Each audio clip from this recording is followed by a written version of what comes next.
The thing that distinguishes man from animal is that man has the ability to realize the difference between what is and what ought to be.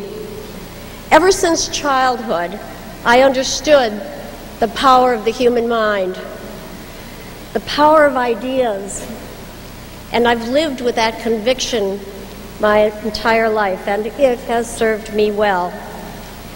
Let me explain to you for just a moment how these ideas have motivated me.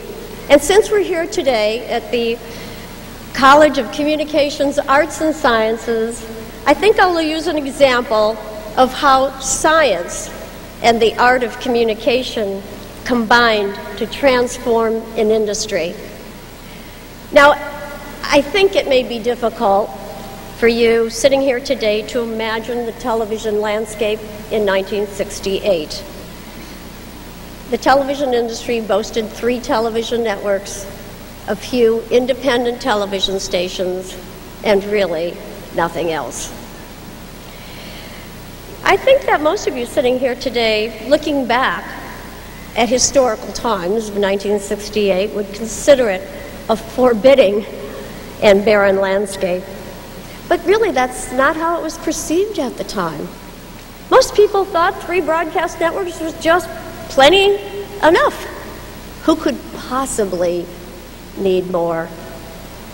That's when I saw things differently, sitting in the seats that you occupy today. And it came to me, this idea, quite unexpectedly and from an unforeseen source. Let me tell you what happened.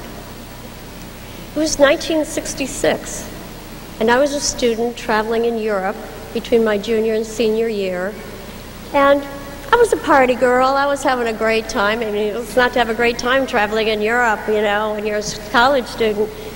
But I also thought, gee, it'd be a great opportunity to maybe drop in at a few universities and hear a couple good lectures. And I happened to stop by the London School of Economics to hear a lecture by a man I think most of you will know. He wrote the theory of geosynchronous orbiting satellites in 1945, coming out of the Second World War, and he was still talking about them. Geosynchronous orbiting satellites, those that are circling the Earth at the speed that makes them appear over the same place on Earth at all times. And why he was so excited about this was because he thought and knew that it would change the course of communications, that they had the power to do that.